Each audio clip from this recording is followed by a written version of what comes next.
YouTube's live. What's that? Record on that, and then if you want to hit record on that too as well.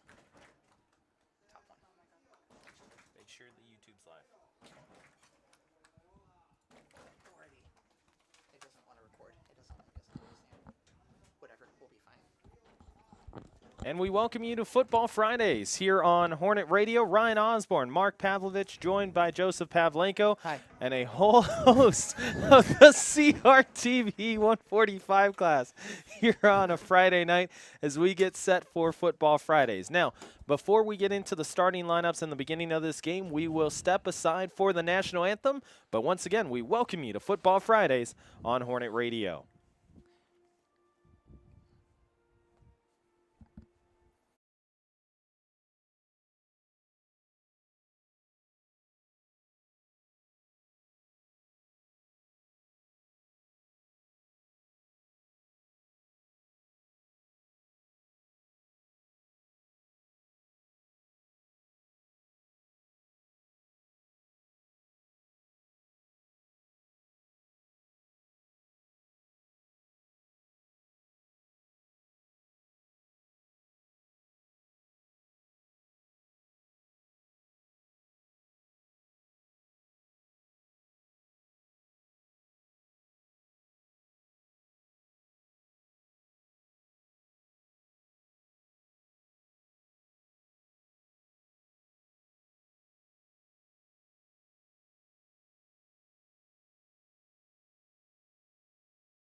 We welcome you back to Hornet Radio as we have Futbol Fridays live and on the air. It's going to be a fun one here tonight as Fullerton College gets set to host the Cypress Chargers here on Hornet Radio. Again, I'm Ryan, joined by Mark and Joe. We have too much fun on the air. But, guys, you take a look at both these two teams, historical rivals.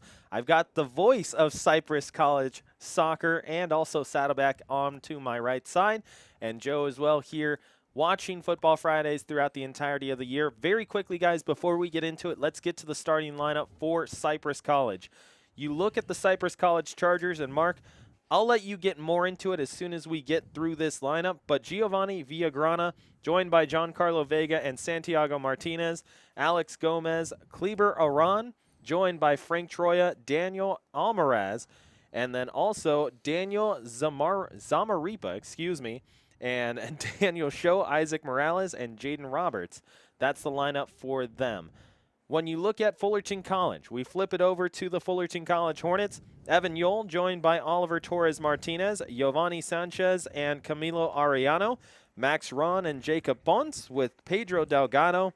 Josias Palacios, who enters the starting lineup for the first time in a few matches.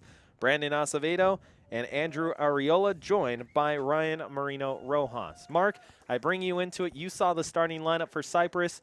If you look at this lineup, you've got three guys who can go out and score, but what is the identity of this Cypress Charger team? Well, I'm going to say the identity of this team is play it close to the heart. It's a defensive team that tries to beat you 1 or 2-0. They're not a team that's going to put a bunch of goals on you. So if Fullerton does what they did against Saddleback last week, where they played everybody on their bench, everybody touched the ball, Cypress is in trouble. One thing Cypress will match up with in Fullerton is they can run with the Hornets. I think that's important. And when you look at their goalkeeper, 1.75 is about where his goals are. That's a little exaggerated, not as good as the Fullerton ones, but he is good enough to go out and get it when you think he's done. So he's at basically, do you have a down goal against there for him? For Cypress? Yeah. No, you don't. No, I do not. Shouldn't the voice of Cypress College know it? Oh. I just gave you an answer. I just wanted to make sure I was right. You should know that off the dome. Hey, I knew it off the dome, baby. I'm not like you Fullerton guys have to have 47 pages in front of me. Hey, I have 4. 3, 11, 18, 32, Mark. Oh, okay. 32. So we get set for the opening kickoff of this one. The officials here tonight, Steven Cordozo, Kevin Ponteleon, and James Abbey, as the kickoff is away, and Fullerton College will control the opening kick. So Cypress will have it to start off the second 45, and I bring in Joseph Pavlenko, who, Joe, you have watched this team throughout the entirety of this season, this semester, on Futbol Fridays and an occasional Tuesday. But you look at this team, and this is a team for Fullerton College that is very, we'll say, offensively diverse in how they attack. Yeah, it's something different than what we saw last season. They did have 2 All-Americans, and they had, do we want to say, the golden foot of Misael Gonzalez last year. And once Fullerton made it into the postseason, we saw that while having Misael Gonzalez on the field, unfortunately, him being the dynamic striker on the team, it was really easy for people in postseason to single him out, double and triple team him, and isolate him. We're seeing a lot more diversity on the field this year.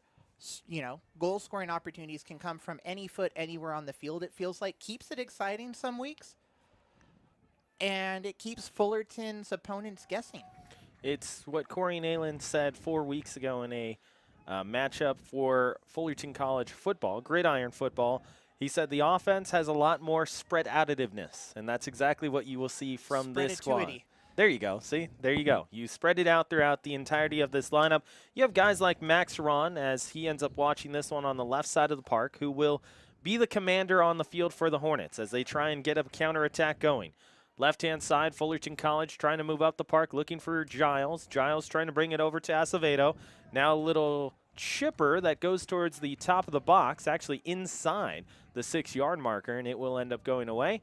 And a goal kick coming up, and Cypress will take possession. But you look at guys like Max Ron, Thomas Gomez, Hayden Kenny, Brandon Acevedo. Each of these guys sitting at 5 points or above. You have 6 different players who are sitting at 5 points or above. The next 2 have 4. Then you have 3 more with 3. Everyone on this Fullerton College lineup continues to add to the offensive output for the Hornets. And it's something that Mark and I got a chance to talk to the coaching staff for Fullerton College about. We asked them, hey, what is it with this lineup that you're able to go out and get so many different offensive outputs from different guys as this one's cleared out? And very simple, Mark. They looked at you and they said, that's the way that this team is constructed. Yeah, and I saw him down at Saddleback last week, and when I talked to Greg on the field, I said, who do you turn to? Or is it a surprise every week? And I told you what he told me. This is a surprise team this year. You don't know who's going to touch the ball and how they're going to score. And when you looked at Juan Luis Quintana doing the bicycle kick last week, it was just amazing to what he did. Greg looked at me and said, I'm glad you saw him do it. Guys, there are players that I've never seen play for Fullerton came out in Saddleback and all of a sudden have stepped up to the lineup, and Greg will put them out there. This coaching staff has to be applauded for being so open-minded when they set a lineup out. It is a very different lineup than you will see night in and night out from other programs. Usually what you'll see across the state of California in any level is you'll see a set 11, and maybe that varies by 1 or 2 people depending on how things are going throughout the season, especially in conference play. Well, that's not the case with Fullerton College. You're going to see it vary by 4 to 5 guys each and every time they go out and they play a match. And for Fullerton College, you see it in tonight's starting lineup. You got guys like Brandon Acevedo, who ends up going back into the starting 11. Jacob Ponce gets a chance, and Josias Palacios as well. These are guys who are contributing offensively, but also end up coming off the bench sometimes to help Fullerton College. Well, and that just speaks to the depth of the team that Greg has constructed this year, Ryan. Like you said, there's guys that can come off the bench, create results. There's guys that normally start, create results. And like we've talked maybe to death, Mark got the scoop from Greg. Some of these substitutions are just simply because the guys aren't following the game plan. As we take a look at Max Ron, who will step up to this free kick. And when you highlight Max Ron and take a closer look at him, you see so far this season, 4 goals, 3 assists, 11 points. He has 5 shots. He's also 2 of 2 from the penalty marker, both extremely nonchalant when he walks up to it. But he has been key for this Hornet squad in taking these free kicks. In this case, he'll step up to the ball with Giovanni Sanchez. Ron takes off to his right. Little spinner, back post. Here's a chance. Fullerton sees it playing around at the top of the box. Another shot gets blocked. Goes to Acevedo. Still playing ping pong back and forth between both sides. And finally, it is cleared away. Nicely done there by Iran. And Ryan, what you saw there is something that Greg changed. You will watch him walk up 2 players to the ball now, and it will be a different set play every time out there. They have multiple set plays now on free kicks and multiple set plays on corner kicks. Looking to toss in is Oliver Torres Martinez. He started to get a lot more starts for Fullerton as this is pushed over towards the right by Delgado. Delgado trying to turn to his left, does get it over to his left foot for a moment. Getting boxed away, finally sends this one down the middle, and the service doesn't end up finding anyone. Delgado has to come back for it. Does the flag go up? It does not, but it won't matter as it goes off his head past the end line, and a goal kick coming up for Cypress. The one who was very active at Saddleback was Jacob Ponce. So, Joe, that's somebody as a midfielder you may want to watch tonight. Well, and I want to say Max Ron has been consistently taking most of the set pieces, the corners and stuff for the Hornets. We know through Ryan, you and Mark talking to Greg. Greg cares about consistency. And with how dynamic the Hornets have been on some of those set pieces, are we seeing Max Ron almost turn into like a set piece technician this season? That is exactly it. As Fullerton turns the ball over and Cypress wants to counter very quickly. Here's a shot, little cheeky one taken. Far side of the park, it looked like it was Isaac Morales who tried to just chip this one over top of Ryan Marino Rojas. I think they got 3, though. And that's the guy you need to watch for this Cypress team is Morales. He's got the speed. He can outrun everybody. He's got a strong leg, too. Excellent forward for this Cypress team. Well, Mark, I wanted to ask you as we continue to go on through the night, a lot is mentioned of Frank Troya, right? He's leading the team in points, also leading the team in goals.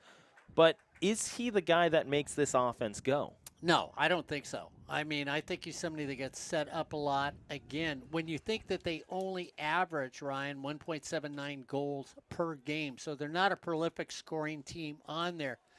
But like I said, one of the people that I've watched is Morales all year long for this team, and I think he's the guy you watch for down there on the offensive side. And you can also look for Alex Gomez. Both of them play well together.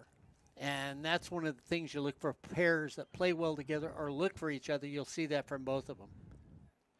So this will be a set piece here on the left side of the park.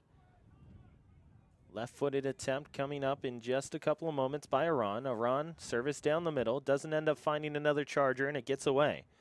That was actually Santiago Martinez who stepped up to it, and now the Hornets are able to bring it up themselves. Camilo Arellano trying to poke this one off to the right. He started to get a lot more playing time as of late. Got the start in last week's edition of Football Fridays, and now getting another opportunity to start for Fullerton College. Ball goes out. Cypress will take over.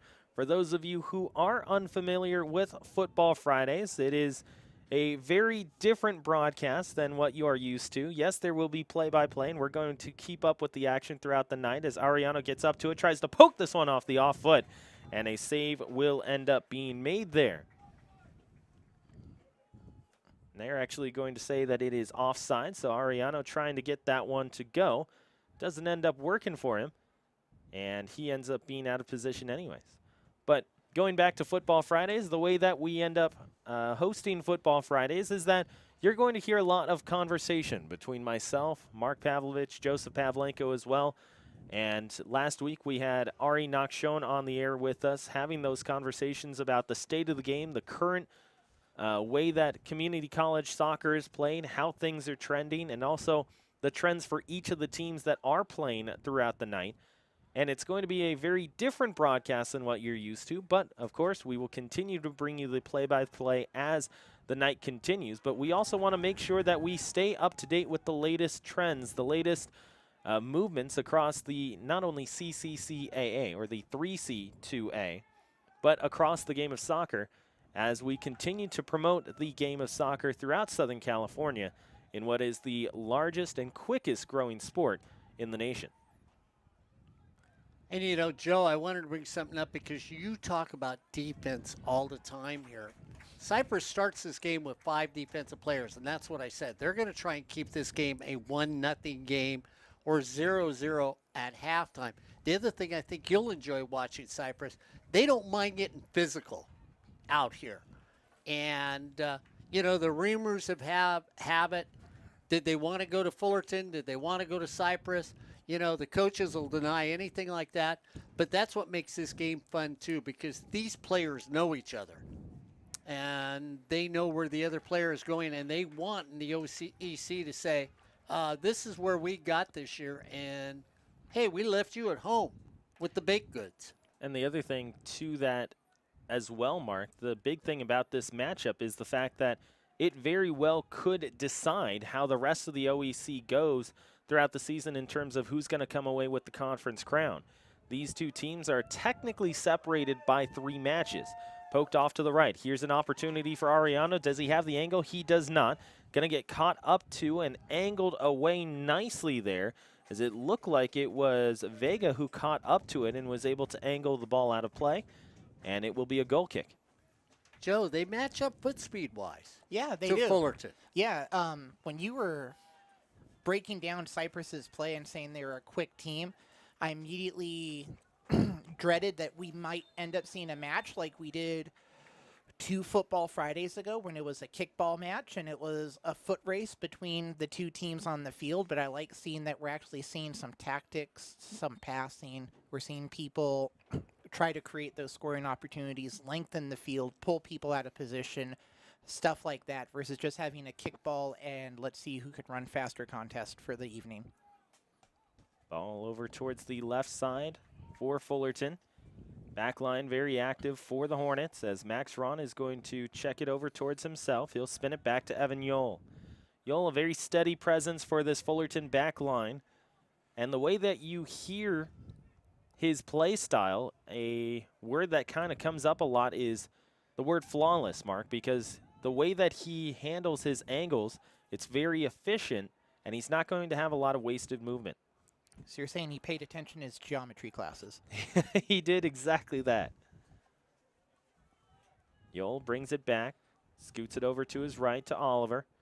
Oliver gets checked away, and it will be a free kick coming up to Fullerton. He got chopped down like a tree right there, right? Tried to make a step over towards his left and controlling the ball, and just getting up to him in time was Troya. Lots of contact there. And Troy is going to mark him now. One of the captains for Cypress as this is headed over towards the middle of the park. Check down. Finds its way onto the right foot of Jacob Ponce. And now Ponce will see this one scooted towards the left-hand side, just outside the box. Giles is going to catch up to it. Trying to scoot to his right foot, now has a teammate for a second. Fullerton still with it, deflected away. Or not. Actually, it ends up just going off the awaiting foot of, it looked like Giovanni Sanchez. And Sanchez kicks it out. It's a goal kick. I'll take your word for it. I forgot my spyglass again this week, Ryan. Promise I'll bring it next week. Here's the subtext of this. 2 coaches know each other very well. They'll deny talking to each other. And they'll deny watching each other's games. I know that's not true. They do watch each other's games because I'll hear about it when I see the opposing coach wherever I'm at. I think that's a fun part of this game to realize that they're very good friends who are coaching against each other tonight. And, of course, Christian was over here at Fullerton College as a part of that women's soccer staff up until 2019 when he took over the program over at Cypress. So he has a lot of familiarity, to say the least. Like you said, Mark, both of these 2 coaching staffs know each other very well. So are you saying that this is an OEC crosstown derby, a key to the county sort of match? Yes, I am. Yeah. And they'll tell you that they don't like each other, they don't root for each other, they hope the other guy loses, and they don't want to hear nice things about Cypress when it's a Fullerton broadcast, and they don't want to hear anything nice about Fullerton when it's a Cypress broadcast. So Cypress and Fullerton are like United in city when it comes to Manchester. Yeah. Almost. That's why I think this game will be extremely physical. And if you watch Cypress, they've already set their tone. We're going to play with 5 defensive backs back there. The flip side is Fullerton. We're going to keep 2 defenders back on most of the attacks, and we're going to be very offensive.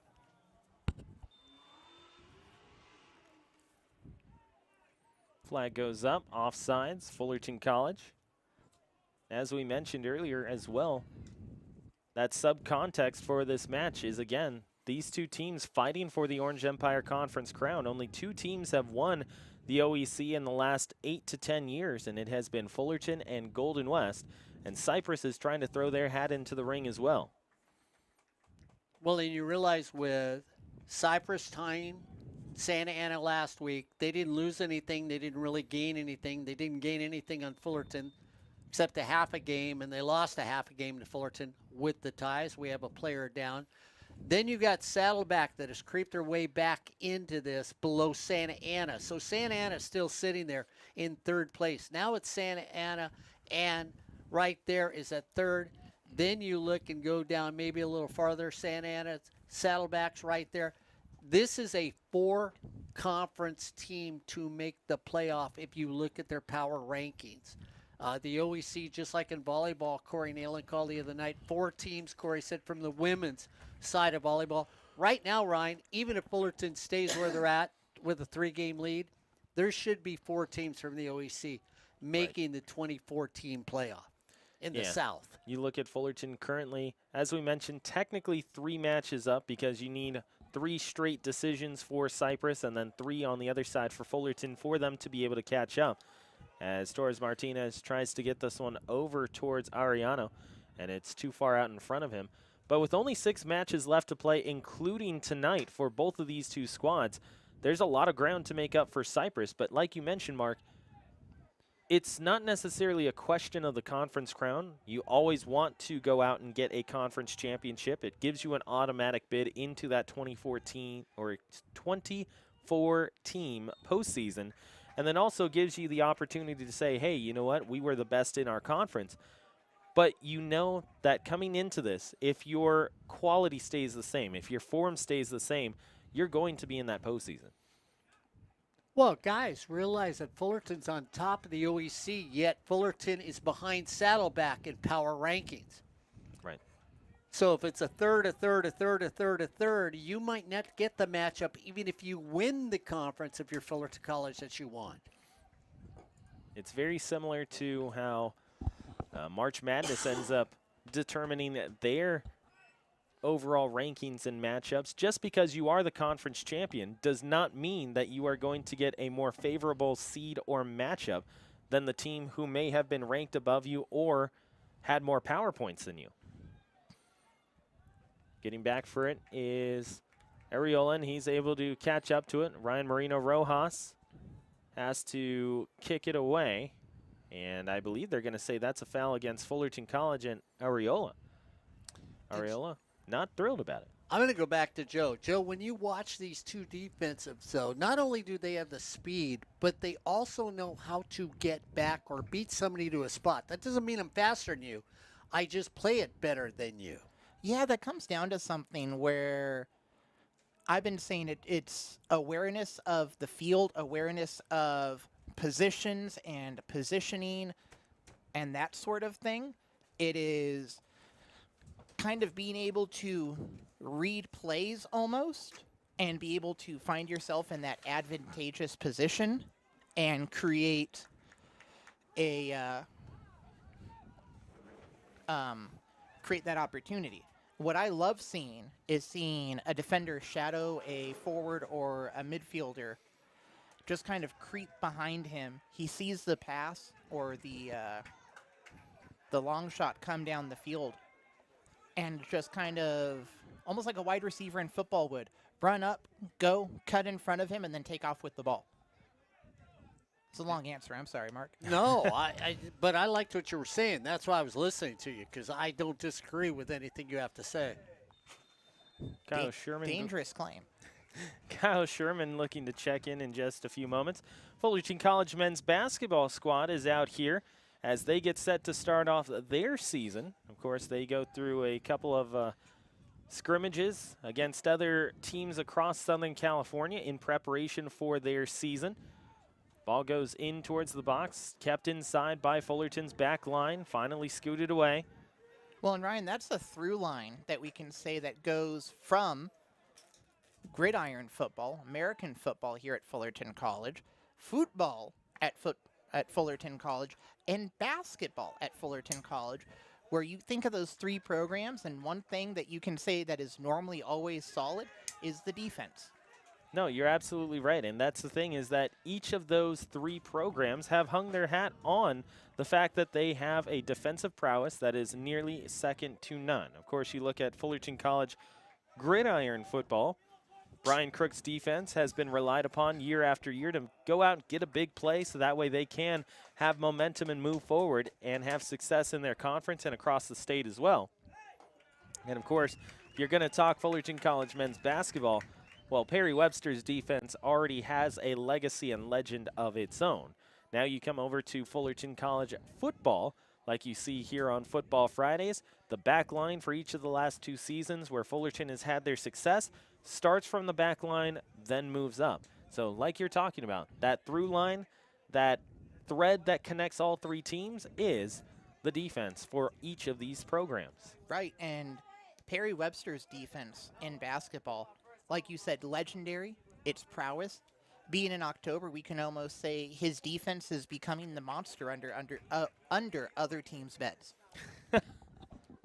Keeping it spooky for you, Ryan. Well done. Joe is also getting along with the voices. The voices. In his head? In his head. In his head. Okay, all right. There you go. Oh, see, I was going more the Rihanna song on that one. But Oh. yeah, you know what? Twilight Zone works too. Left-hand side. Here's Kyle Sherman. I was going double reference. Wait a minute. Since he sang that, does Hornet Radio have to pay any fees on that? I only did enough bars to not. I believe he's covered under free. I used to go to Fair enough use? bars than not. So Is that fair use? I think so. it is, I yeah. used it and it seemed fair. see, now our students Here's- understand fair usage. Okay. Goes to the back line of Fullerton. As we said, we have a very different aspect when all three of us are on the air. Kyle Sherman brings it down. Oliver Torres-Martinez now back up to Sherman. It's a give and go. Here's Sherman down the middle of the park looking for a teammate. That's going to go up into the air, and a corner kick coming up for Fullerton College. That was a beautiful cross, but unlucky placement right there, Ryan. Cypress was able to, like Mark said, get in position, get in the way, and head that out of bounds. Yeah, and you look at Fullerton, one thing that I really liked about that, well, drive, if you will, is that Fullerton came up this near side, and it was all one-touch passing. They didn't have to control for all that long. It was just, hey, this is off my boot and on your way. Well, and that might be the secret to success for Fullerton tonight. They might not be able to have a multi-touch settle. With the speed that Cypress is bringing to this game, most of their moves downfield when they've had the advantage have been on single touch-and-go, pass, receives, runs. Here's Palacios just over top of the goal. Sneaks in up over top of the crossbar, but not the one that he needed. As that one ends up going out, goal kick coming up, and Cypress will take it going right to left. And, of course, you know, Ryan was talking about our Cypress Chargers, and we talk about Troya and the year he's had. Isaac Morales has had a great year. He's sitting with 14 points for the season already. So it's Morales and it's Troya that are there here, but you also throw in Alex Gomez, who we already brought up. Those are going to be the three. And you've seen already with 25 minutes being played, Joe, Cypress wants to play that 0-0 first half. They've got three that can go out there and get there, but Ryan, you know that. On your side with Fullerton, I'll tell you tonight, who's going to score, I have no idea. This is a team in Cypress, Mark, and of course you've covered them all throughout the season. But this is a team that is more than capable of putting up clean sheets. Currently for the Cypress Chargers, as of right now, or excuse me, yeah, the last conceded goal that they had was in the 35th minute against Golden West College. Their current stretch coming into this match was at 235 minutes. Now that combined with what they have put up so far in this one, where you've got 25 minutes added to that. And, Mark, I'll let you do the math on 235 plus 25. That's 275 minutes. So 275 minutes surpasses the longest streak so far under Coach Christian of being scoreless. Well, and Joe, this is what I like about him, too. Basic fundamental. I'm beaten. I'm going to take the ball up and out. That's what you learn when you start soccer. Yeah. Yeah. Clear it. Get it out of danger. And it's that other thing that we talk about where soccer has a bad rap for people accusing players of flopping or staying down too long. Part of that is almost that same send the ball out mentality. It's if you go down, stay on the ground a couple seconds because the soccer field's big, man. And that gives your players. Here's a chance. Palacios gets that one on goal. Another corner kick for Fullerton. That gives the rest of the players on your team a chance to kind of catch up. So, yes, send it out and let your team regroup. And you watch Daniel Zamarripa get in front of the ball, Ryan, and it looked like you had that cross shot, but he knew there was nothing there. So like a good hockey goalie like you are, you play the angle. And let's talk about that for a second, because you do play hockey goalie. Right. How many times do you look at, even if the backside's open, you just know a guy can't make the backside of the net? No, you're absolutely right. As this one is spun over, here's a chance for the Hornets. Giovanni Sanchez, now a little poker for Ron. He can't get it over to Arriola in time. No, but I think it goes right to what you're talking about, Mark. You always have to be able to find that angle first. Doesn't matter how dangerous the person is or what your previous context is, but you have to find the angle of where he is most dangerous. So you have to face up to the shooter, and what you're always taught to defensively in the game of soccer is don't back up on something. The more you back up, the more opportunity you give for the attacker to have a better angle. Come up on them, pressure them, so that way when you meet them, you're cutting off opportunities that they can look at, and all they have to focus on is trying to get through you, and at that point, it's too late. Yeah, as a keeper in soccer, to kind of build on what you're saying, Ryan, it's the most counterintuitive thought process to come forward, but the more you come forward, the more that angle that you're talking about that you're cutting off, Mark, and a lot of people, when they start playing that position, they don't want to come forward because they go, this is my house. I don't want to leave my house. If I leave my house, the burglar's going to come in and rob me. But to keep the burglar out, you have to meet them so you create a bigger target in front of what becomes a smaller target behind you. Attempt on goal by Hector Guevara. He sends that one up and high, and that ends up being another goal kick coming up for Cypress. So Cypress trying to build up from behind as they are currently still scoreless with Fullerton College. And each minute that goes on that the Cypress Chargers have not conceded a goal continues to add to that streak. Of course, as Mark mentioned, 260 minutes just a few moments ago. You add 3 more, that's 263, and that is the longest streak under this current regime of a coaching staff that has done excellent work since 2019. And again, when you watch that, they end up coming in and making the play. Angel Cristobal is now in the match for Cypress College. Angel's another one of those people you look at, and I know that Greg uses his entire bench when you watch this Hornet team play. He does indeed, and a couple of substitutions in recently. Guevara enters for Fullerton, as does David Suarez as well. Kyle Sherman, who is also a sub for Fullerton, got some starts last year, will boot this one off to the right. Chasing after it is Delgado. He gets that one taken away.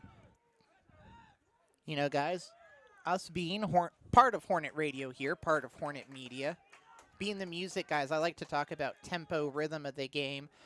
They seem even so far as we've got about 16-ish minutes of play left in the game.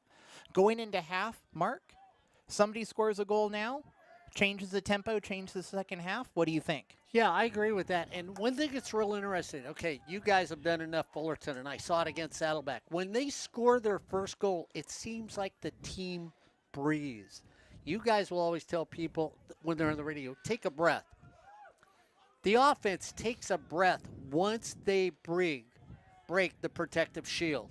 And once they do that, they seem to relax on the field. I don't know, is that my imagination, or that's what I keep seeing from Fullerton College? No, I think you're exactly right. I think this is an offense for Fullerton that once they get past the midline, you start to see them kind of find their own pocket of space that they're very comfortable working with. It's right here where Kyle Sherman does end up booting this one away, and it will be a goal kick. But that is where Fullerton likes to be at. They like to be from midfield to about the top of the box.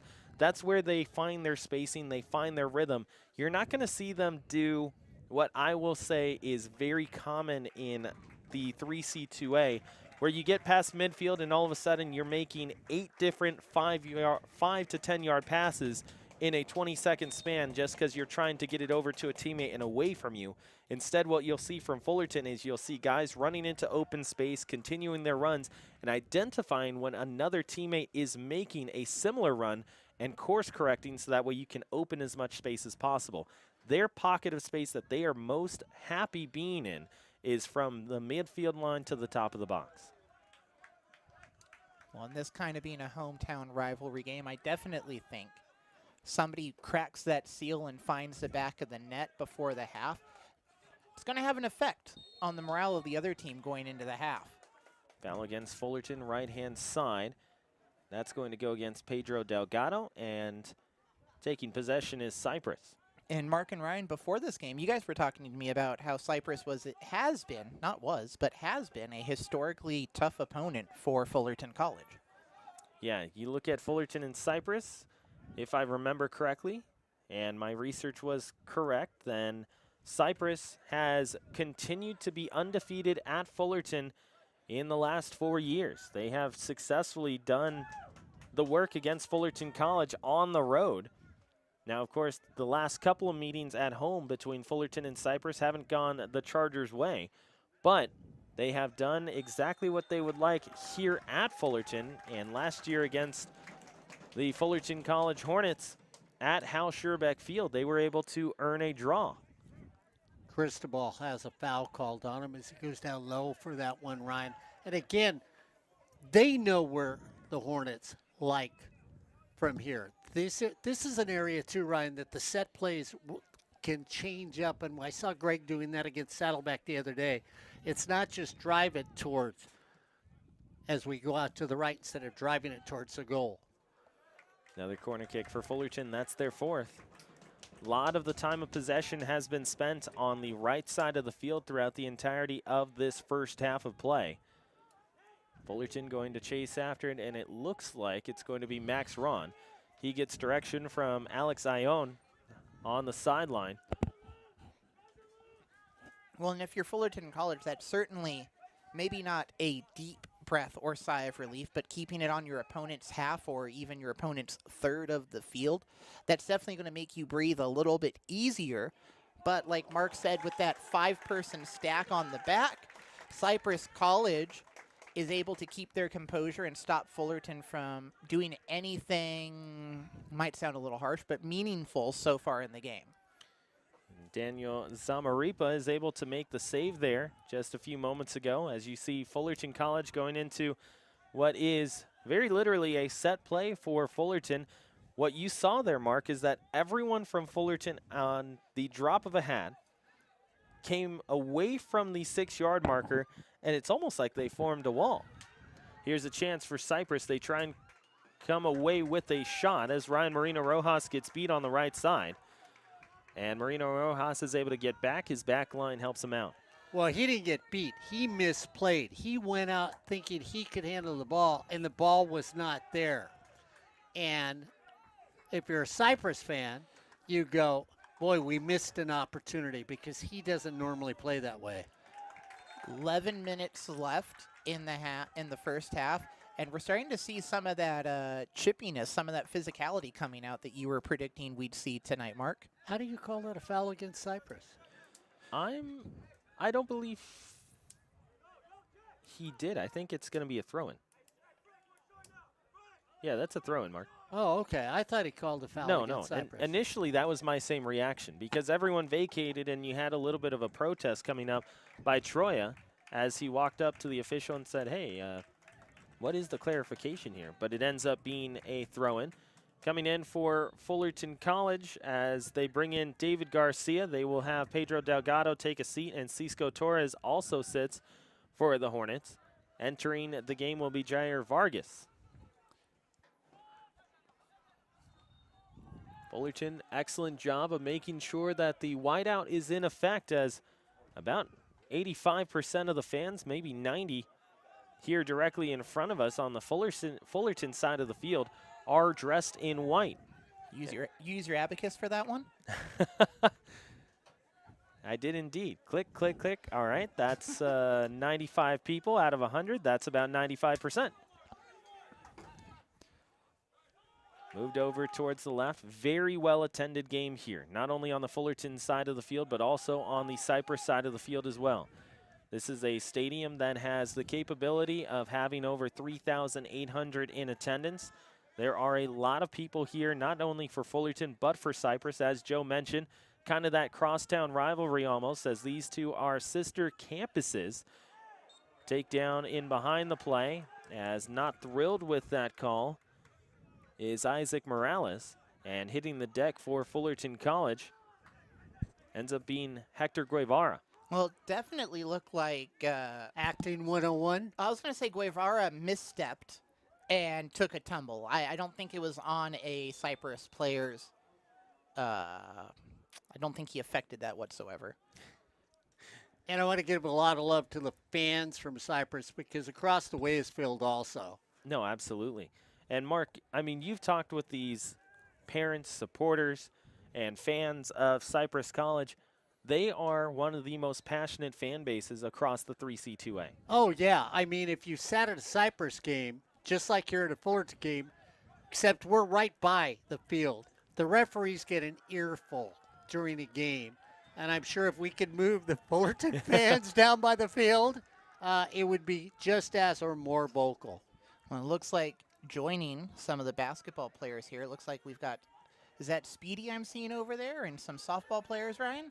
Yeah, the softball team, you are correct, Joe. The softball team actually had a exhibition matchup earlier today, playing some fall ball and getting set and ready for their January start. I saw free food. That's why I know why the part of these athletes are here. Well, you know what? That was one of the benefits of joining, as you see some student athletes over to our left, of joining the crowd here today. If you wore white and wore it to the stadium, not only did you get a free ticket to come into Hal Scherbeck Field today, you got 2 free tacos. Here we go. And Mark, you're somebody who always says the best deal in sports is community college athletics. So you wear a white shirt, you get a free ticket, get some tacos. That's a heck of a Friday night. Yeah, well, Corey Naylor would say, if you want to bring people to some of the best athletic events in the nation, bring them to community college sports, and it should be free. Ball on the right side of the park. Cypress trying to get some pressure here, going with 7 minutes left in the first half of play. A lot of athletic events going across all of Southern California, the 3C2A as well. This is scooted over towards the left. That goes off the hand of someone, but it's like Mark mentioned. Mark, you've talked about this more than a few times so far this season. The officials have really taken a stance that if the handball doesn't affect the realm of play and doesn't affect the continuation of play, they will let it play on. Yeah, inadvertent handballs are not called. I think most of the time. I think that's fair. I don't think you should be calling penalties for things that there wasn't an intent to try to affect the game. But that kind of goes to our conversation versus the rule of the law versus the letter of the law that we kind of had last Football Friday, Ryan. Yeah, and you take a look at also the flow of the game like you're talking about. It doesn't really muddy things up, as this one goes off the shoulder of Kyle Sherman. If you look and you say, hey, you know what, we're kind of stopping things so many times because of every single little call being called, all of a sudden, not only do you lose interest as a fan or a spectator, but you start to lose interest if you're a player. It takes away from momentum. It doesn't allow for you to really get into a rhythm of a game. And I think that kind of unspoken, what would you say, memo there, Mark, allows for the game to continue to play on with a bit more chemistry. Yeah, I do. And the thing is that you watch a lot of things they do. I've often questioned the way players throw the ball in from the sideline, going over a lot sidearm when they do it. The referees don't even worry about that anymore. As long as you're doing basically it the right way, I thought you'll be okay. I thought you were going to be saying with some of the distance that these players are getting on throw-ins, the football team could maybe look here to pick up some quarterbacks. Oh, I tell you what, I saw a couple throw-ins at Saddleback. They've got a couple guys that throw the ball in. These guys can fling it from the sidelines 35 yards. Tossed in by Sherman. Ball into the air. Goes off of a Hornet, and it will go out. So a goal kick coming up. And, Joe, that was one of them. You look at it. Yeah. He's basically at the football 10-yard line, but he's how far from the goal? He gets it to the goal. Yeah, he gets it to the inside penalty box, which I think is a 6-yard box, Ryan. You are correct. So that's a lot of ground to cover. Deflected off of a Hornet. Goes out. Toss in coming up. 4.5 left in the first half of play between Fullerton and Cypress in what has been a more of a back-and-forth affair, not necessarily with all too dangerous opportunities. Closest thing that we've had so far ended up going off of the head of Josias Palacios. Yeah, and nobody's into the middle of the frame, and it was saved by Zamaripa. Nobody's had any, aside from one or two kind of pokes or goes at goal, we really haven't had either team dodging too many opportunities or getting too many lucky breaks either for or against them. It's been a pretty even match, but like you said, Fullerton College certainly seems to be controlling most of the possession this first half. Kicked away down the middle of the park. Fullerton trying to possess, taken away by the Chargers. Finally scooped over onto the waiting foot of Santiago Martinez, taken away by the Hornets, but it's a foul against Fullerton College, and it looks like Omar Ruiz is over there. And, you know, if you're a Cypress fan, you're saying, where are the goals? The last time Cypress had any sort of breakout scoring goals was against Santiago Canyon, where they beat Santiago Canyon 7-0. Besides that, Ryan, they're lucky if they score a goal per game. If I'm not mistaken, Mark, correct me if I'm wrong, that was 3 matches ago? Yeah, yeah. And There's Mark, a big chance for Fullerton coming up. there's kind of the secret to that Cypress College defense that you warned us about. 5 at the back plus three midfielders. They just choke up all the lanes leading to the goal. Yeah, they do. And, Joe, and besides the 7, like Ryan just said, they don't score that many goals, too. They really want to play. They want this to be 0-0. And I think Fullerton understands if they get that one goal, it's a psychological Definitely. thing on them. Well, in Fullerton's last 2 outings, they've put 3 on the sheet for the goals column. Most of their wins this year, though, have been 1-0. Hasn't been a super high-scoring scoreline, but I think their last 2 outings, they've put at least 3 up. Here's Sherman, laser down the middle. Deflected twice, and Fullerton's going to drop it all the way back. Ariola looking for Evan Yole. Yole up into the air. Here's a chance for Thomas Gomez, but Zamaripa is right on it, and he's able to catch up to it, and he'll pick it up and toss it away. Zamaripa sitting on just about a 710 save percentage so far this season. He's played in 12 matches with 17 goals against and 40 saves. You know, the play that's made there, though, was by Daniel Show, who basically sees the Fullerton person coming up, and Ryan, he steps in front of him and slows his run down towards the ball, which allows the goalie to let it take a gentle bounce and play it well. There's no rush on his part because you had a midfielder coming all the way back, stepping in front of a forward and saying, hey, if you want the ball that bad, you're going to have to knock me down.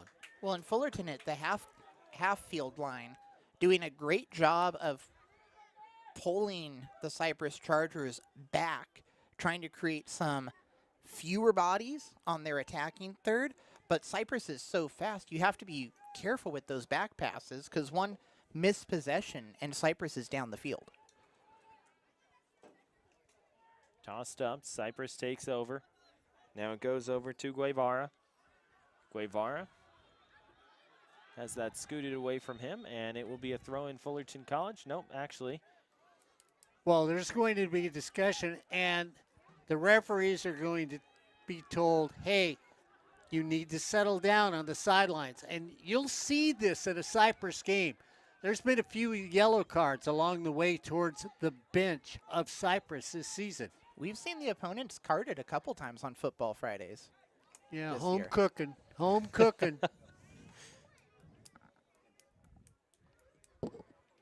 High backspun floater towards the top of the box. Cypress is there.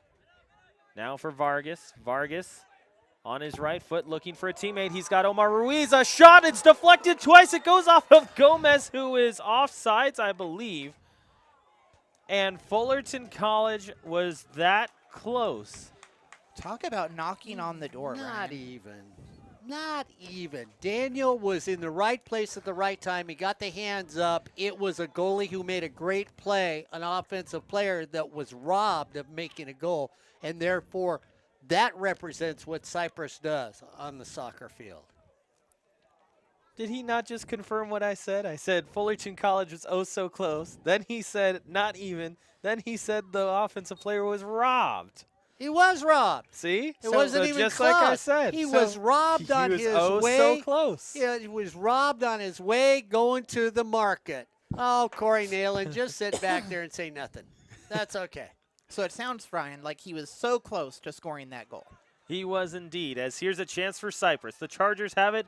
The pass is there, taken away for a moment from Ambrose, and Ambrose just misses his teammate off to the right in Troya. So Fullerton College saying anything you can do, I can do better, Mark. Left-hand side. Chargers trying to get one before the half ends. We are under 2 minutes left. Sherman down the middle. I think we're in extra minutes at this point, Ryan. I believe you are correct, Joe, because that 2-minute mark has been on the board for quite a little bit. Cesar Marquez trying to mark this one. Booted back to Almaraz. Martinez directing traffic. Now he'll backpedal. He receives it left-footed into the air, and that goes out. It is a very deep Fullerton throw-in. Kyle Sherman wants to toss it in quickly, but he is told by the official and Steven Cardozo that he is going to have to go back towards midfield. Fullerton trying to work quickly, but that is the end of the first half. So 45 minutes in the books between these two sides, and neither of them really getting all that much in terms of the offensive game. As we go to halftime, it is no score between Fullerton College and Cypress in two teams who are traditional rivals between both sides. No score. You are watching Futbol Fridays here on Hornet Radio. And here at the half, I'm going to bring it over to Mark for just a couple of moments, and I'll be back in a little bit. Talk about passing the buck, Mark. Yeah, well, you know, Ryan Osborne, he was just, once he found out he was wrong about that attempted shot on goal, he has to get out of here. I think everybody's leaving the booth here. Look, they're all going. All the athletes got their free food. They're going to walk away, too. Joe, this was really what I think Cypress wanted in this first half. And it's like I ended up telling you that they wanted to keep this as a 0-0 first half. Psychologically, I'm going to go back. They don't score a lot of goals, but they do get a lot of clean sheets while they're out there. And here's the biggest reason. You saw it tonight. They go back with 5 defensive players are back there. Their midfielders drop back very quickly. So they basically have 7 defensive players back there. And then when you look at the goalie, whose goals against, I was right there. The team's average is 1.79. He's at about 1.55. He doesn't have the average that your two goalies have, but he has a very good save percentage of .853. And that's the thing that he does there. So they're going to play this game, hopefully to a 1-0 game. Fullerton against Saddleback last week, this is where they jumped out early in the first half, and then the floodgates opened. And I think Christian is very aware that if you let Fullerton feel comfortable, you're done for. You're baked. I mean, I think Fullerton is that good offensively because of the variety they have and their goalies. Let's just be realistic, Joe. These are D1 goalies that play for Fullerton College. I think any D1 team would be happy to have either one of your starters. Definitely, and you said that Fullerton gets one on the sheet, and you think they take a breath. I think what happens simultaneously at the same time is there's a fire that gets lit under that team, and they go, well, we got 1, let's go for 2. Yeah. We got 2, let's go for 3. And then they just they're not a team that parks the bus when they're one up. They're one that, if they can, like I said, their last 2 outings, I believe, they put 3 on the sheet.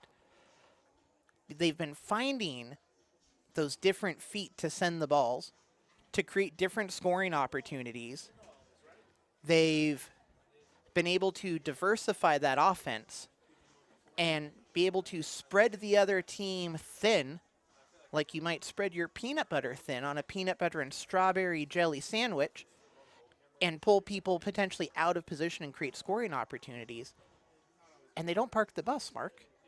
No, and I think the other thing that Fullerton's got, which Greg has developed, and the same thing with Christian over at Cypress, and Joe, you can appreciate this, by running a radio station, you'd love to have 5,000 voices being able to go up on the air.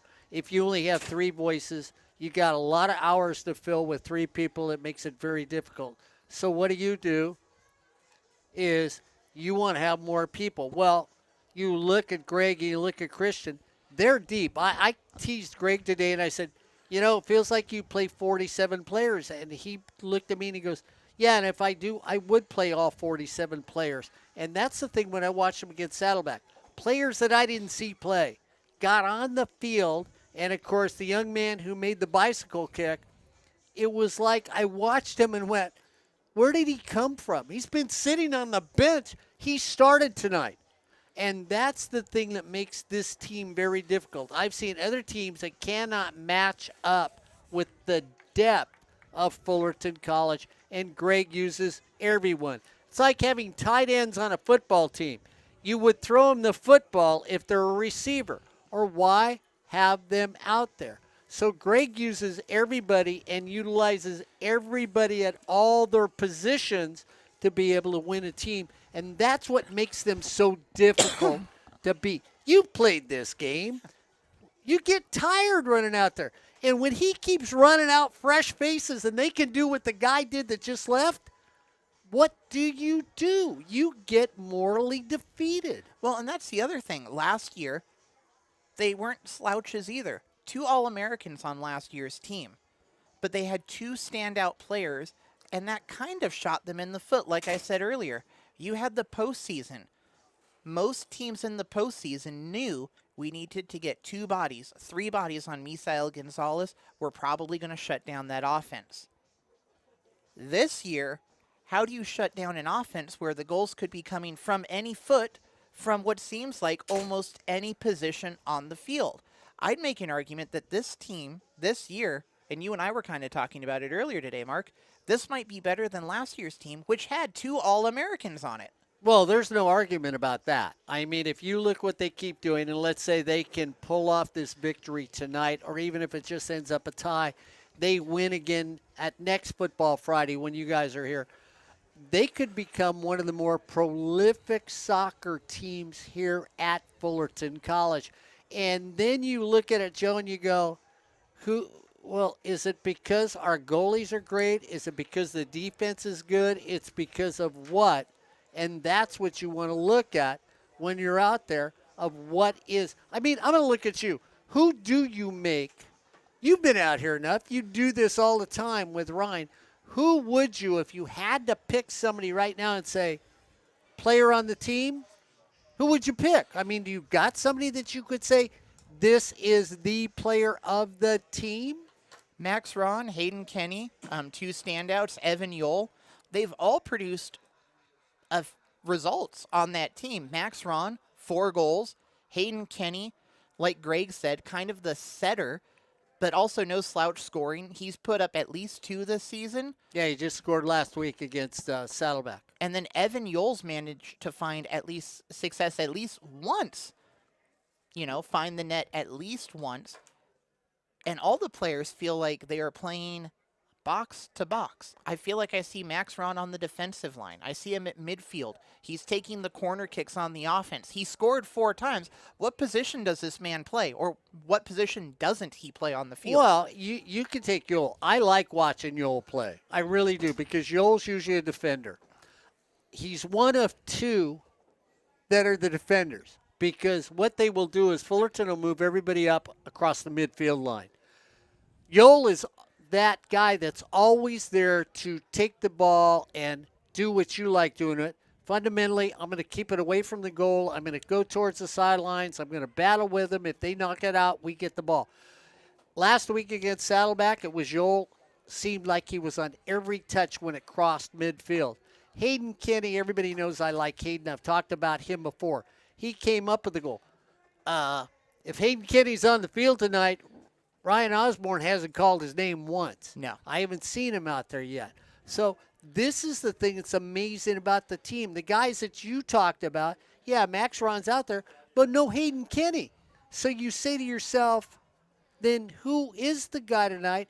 Unless you go back and you look at your goalkeepers and you say, well, I guess our goalkeepers are the people out there when you have a couple of them that are under one, on the field. So that may be the superstars on your team if you've got such a thing as a superstar.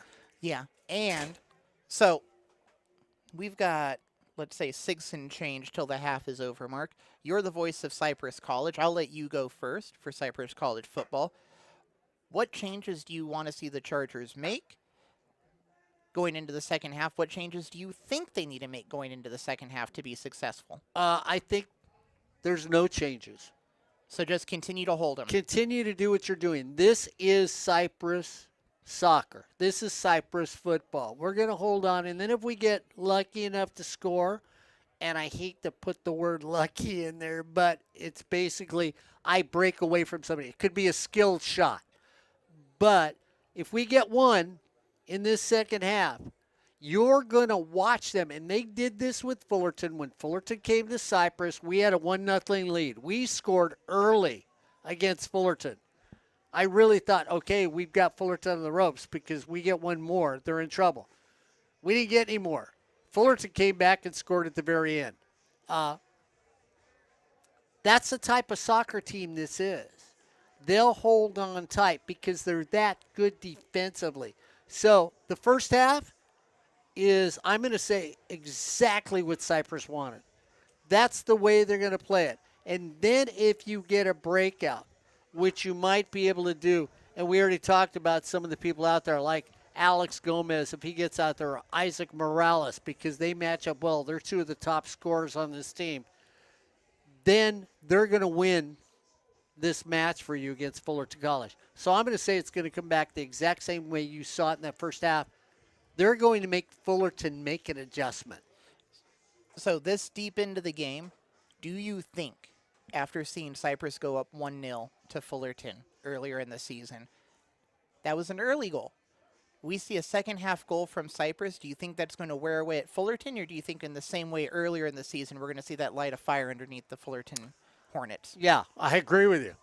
Because you answered the question. You really did. You answered the question, Joe, because you've watched Fullerton play enough. How many times when I've been lucky enough to be on the air with you and Ryan, and I'm running the camera, and the other team looks like they're going to do something, and I've said, maybe this is that game that Fullerton pulls the rabbit out of the hat, and either they get a penalty out there, they get a goal kick out there, they get something else out there, and all of a sudden, next thing you know, Ryan Osborne, what'd you do? Buy something? He bought something. Did you buy it for us, I hope? They pull out that goal that we don't expect. Oh, it's a penalty kick. Now they tie. You've seen that here on Hornet Radio all year long. I like to give Mark a lot of credit for thinking that I would actually buy something. I didn't buy it. You didn't? You had it I got it to you? handed to me. Who handed it to you? Aldo Ramirez from last year. Really? What did he give you? A couple of shin guards. Nice. You know what? Can you wear them on your forearms? That might hurt. That might hurt less than what I did on Wednesday night for a hockey game. And now that you're here, Joe asked me, and I'm going to ask you Joe's question. Joe said, what do you think Cypress is going to do anything different? I said, what you've seen in the first half, that's what you're going to get in the second half. They're not going to change on us. What does Fullerton do? Because Fullerton knows the last game could have been a 1-0 loss that ended up in a 1-1 tie. Again, I think Fullerton every once in a while gets a break. What do they do differently? And that's Joe's question that he asked me. I'm going to throw to you two Fullerton guys. What do they do differently in the second half? I think that the number one answer that you're going to see is actually not necessarily an answer. It's actually more just 2 digits. 1-3. They are going to bring on Hayden Kenny. This is what I think. They're going to bring on Hayden Kenny, and they're going to allow Hayden Kenny to go out and do his thing and initiate the offense. We've seen in the last 4 matches he has continued to become hotter and hotter in terms of overall offensive output. Last game, he actually had a 3-point output. He had a goal and an assist in a match that you saw, Mark, down over at Saddleback. Yeah, and we did. We mentioned Hayden Kenny. It's pretty amazing. But, I mean, you haven't even said his name this entire first half. Because he hasn't checked in. I know. I mean, once again, I told Joe that. I said I saw Hayden Kenny, and now I don't see him tonight. But, Ryan, does that not speak on the coaching staff? Because the people you have seen, like I said, I told you about a couple amazing goals I saw last week. They started tonight. Mm-hmm. And that's what I love about Greg and this entire coaching staff of this team. You do well, I reward you. I don't punish you. I never punish you, but I will reward you if you do well. And they did that. Now, Hayden Kenny comes out here. I think the offense changes mightily. I think he and Juan Luis Quintana, who also didn't check in the first half, if they both get an opportunity to come on here in the second half, you're going to see things turn dramatically. And a lot of that is just because of something that we talked with the coaching staff, and we have heard from other coaching staffs. This is a Fullerton squad that every time that they bring in a whole line change of substitutions, there's a new identity for their team. You're not going to see the same attack that you see from the first 4 as the next 4. And then when 8 come in all of a sudden, now you're going to see the team have a different attack than the last 4. So I think that if you see them come onto the park and have their opportunity to play here in the second half, you're going to see a lot of change from this offensive attack. You're going to see a lot more driving up the middle. What we saw in this first half is that Fullerton was more than content to move down the right wing. They had a little bit on the left side, had some success, but it wasn't all that much. If Hayden Kenny and Juan Luis Quintana check in, you're going to see that ball go right down the middle of the park and then be spread out wide at the top of the box. Yeah. I'm going to ask you one question I asked Joe, too. If you had to pick a most valuable player right now for Fullerton, is there anybody? In terms of overall season or in this matchup? matchup? Yeah, overall season. Steven Martinez. That is the goalkeeper. Okay. Yeah. All right. Because I asked Joe, I said, if you were going to pick anybody, you got to pick one of 2 goalkeepers. Yeah, I think it's Steven Martinez, and then if you had to go 1A and a 1B, I honestly would go to Evan Yole. I don't think he gets enough credit. Makes me feel good, doesn't he? For what he does on that back line. I love this kid. Max Ron is a fantastic defender. He contributes offensively, goes from box to box. But Evan Yule is the type of player that you will never call his name, and that is why he is so good, because every time the ball goes to him or in his direction, he comes out with it. Ryan, I told Joe, I said, Evan Yule, when they come up and they go over and they full out attack, Evan Yule is the lone defender back there, and he always seems to outthink an offensive player. I watched him in the last, because I've seen him on the road. He's just amazing because he can think soccer on the field. Yeah, he's a very cerebral player. And, Mark, you can tell when he's thinking about what his next step is going to be by the way that he angles his hips the moment that the offensive attacker starts his run. If you watch him, you'll look at how he positions himself once the guy that he's supposed to mark starts his run. Not when he gets the ball, not when the ball is at its apex, when the run starts. Hayden Kenny now taking his spot on the field along with Juan Luis Quintana. So we're going to see a lot different matchup coming up for Fullerton and Cypress. Well, and I asked Mark asked you what you want to see from Fullerton. I didn't get a rebuttal to Mark. One thing I think they need to do, they need those 18-yard box shots. They need the shots at the weird angles.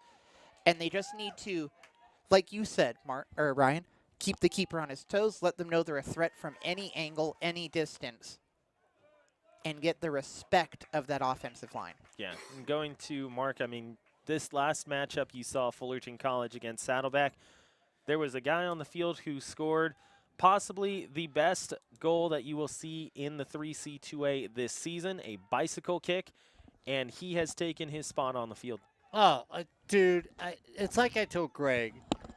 If you were doing a clinic, that would have been the kick that you would have taught to everybody and said, this is how you do it. Just underway here in the second 45 of play between Fullerton College and Cypress. No score between the Chargers and the Hornets as they move across the park on the far side of the field. Cypress is in the white kits, we'll say with an asterisk, and the reason why that is because the front panel of the white kits is white on the right side if you're looking at it from the player's perspective, and gradients to navy blue to the left. Now their shorts are in all navy blue, and remember these two squads share a very similar color palette because they are of course sister campuses. Similar. I'd call it almost exactly the same. Almost, but if you look if you look at the kits for Cypress, they incorporate a gold to them, and Mark will see it. They do. Mark sees it a lot on their home kits. They have a very gold front panel. Fullerton College, of course, in their home navy blues, as we see throughout the entirety of the season on Futbol Fridays, with the numerals in white with no outline. Little side spinner away from Max Ron. He tries to keep that one in front, looking for Hayden Kenny. Kenny, Juan Luis Quintana, Jair Vargas, and Cesar Marquez all out there with Max Ron as well.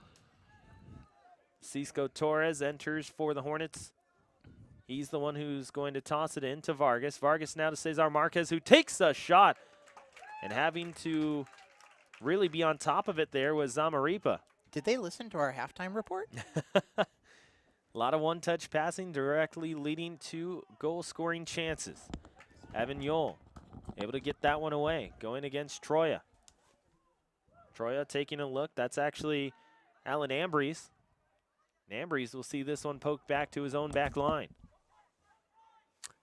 And what the difference is, Joe, and Ryan, we talked about it. When you watch Fullerton's attack, it's a six-person pronged attack. When you watch Cypress on the other side, it's a six-person defensive stand. So it shows you the different aspects of both these two teams playing the game of soccer. Here's Kenny, runs into two. That one gets cleared away. Drop down now to Max Ron. Ron finds Guevara. Now Vargas. Vargas on his left. He finds someone. 1-2 pass. Deflects off his right foot.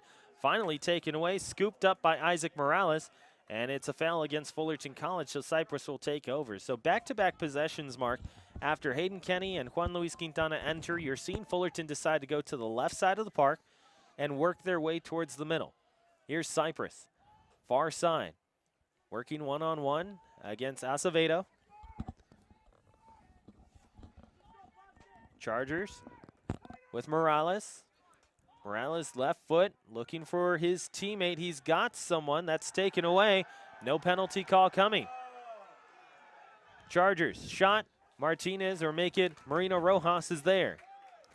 And when you watch Cypress then make their attack, they have four up front making the attack. Everybody else is back defensively. Watch now Fullerton when they make their attack. Ryan, when they make a real run, they run up with six attacking players. Taken away by the Chargers. This match opening up quite a bit. Here's Morales. Left foot. He takes a shot, deflects off of one, and easily scooped up by Marino Rojas. Fullerton in the opening minutes really looked like they were going to make this their half as well, and Cypress's came around and decided, you know what, you had the ball most of last half. Why don't you let us have it this half? Here's Frank Troya. Troya on the left-hand side. He almost finds Morales there. So it opens up a lot more. Fullerton with the first initial two chances. Now Cypress with each of the last three. It's like you said, Joe. Cypress has said, hey, you know what? If we're going to open things up, let's do exactly that. They have actually stepped in front of Fullerton College passes very well here. This is a little bit different than what Mark was saying. Mark was saying they were going to hold. If they get a lucky break, we'll see some shots on goal. But they're coming out a little more aggressive than you were kind of predicting, Mark. Well, again, but you look at their attack. They come up with 4. They keep the defenders back. Fullerton comes up with 6 at attack. They keep 2 defenders back. There's the difference between both the attacks by these two teams. Now, Cypress has opened it up in the sense that Fullerton now has most of their people up on the offensive side, and they're playing with less defenders who have to come back and help out. The bench for Cypress once again gets a yellow card. I told you, this is common. Little scooter. Troya Morales watching on. And an offsides against Cypress. So Fullerton and Cypress College, no score so far. Coming up on 7 minutes played in the second half. And again, as we mentioned, Fullerton College currently leading things in the Orange Empire Conference and trying to keep it that way. A decision here would pretty much put Fullerton solidly in front by 4 matches with only 6 matches to play.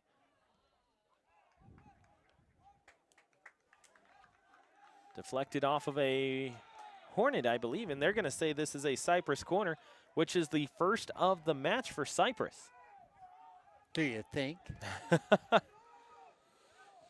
actually saw Russ Davis the other day. Did you really? Yeah.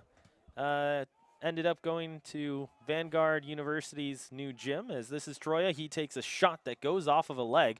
It's going to go out of play near side. Actually, that goes off the side of his foot and stays out. Corey Naylor was here. Tears would run down his face knowing the pit's gone. It is indeed, and they have a brand new on-campus arena, and it is very nice, to put it simply. Fullerton College going to throw in here in just a moment. They're going to bring off Acevedo and Guevara. Nathan Giles will enter for him. Cesar Marquez out there. You know something I've noticed, Ryan, on the attacking side of the game, Hayden Kenny, somebody who, first half you were saying they were going down the side, sending the crosses to center and trying to create opportunities like that. Hayden Kenny brings a physicality with him to the field, and I think that's part of why the Hornets are able to drive it down the middle that way. He does, and that's the thing, too. He uses his size very well to make sure that he takes possession. Here's a takeaway by the Chargers. Chargers trying to move up the park, looking for a lay on the left-hand side. Goes off of 2 by Jack Yeager. Yeager was able to catch up to it, intercept it, and Nathan Giles, little gamesmanship, trying to keep that away from Cypress and allow Fullerton's back line to get reset. Drops it down to Morales. Morales trying to go back to Yeager, and it's going to be a throw-in once more.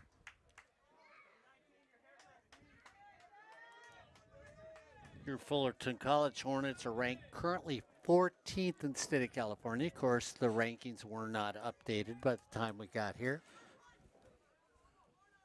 Little tosser that ends up going past the end line. It will be the second corner of the second half for Cypress. So Cypress goes that first 45 without getting a corner kick awarded to them. And now here in the early 9 minutes of the second half, they are able to get themselves a couple on the board.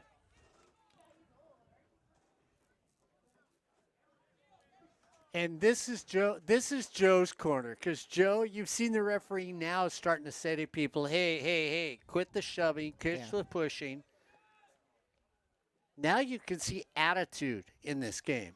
Morales trying to go near post. Ball comes across the end line and comes back the other way. And it will end up going out. So Cypress doesn't end up getting anything out of that corner kick. And it will end up being a goal kick. You know, I was talking about the rankings. Mount Sacs 1, Evergreen Valley. I need to see this team play because there's still 2. Long Beach 3, Oxnard 4, Hartnell is 5, El Camino is 6, defending state champion, Norco 7, Skyline 8, Cerritos, a surprising 9th. They're playing well against this year. Cosumnes Rivers 10, Santa Monica's 11, West Valley 12, Los Angeles 13, and then your Fullerton College Hornets ranked 14th in the state of California. Ball off of Nathan Giles. Jack Yeager will step up to it. He's going to throw it in. Quick toss, right-hand side. Stepped in front of by Cisco Torres. Drop down. Yole just boots it away.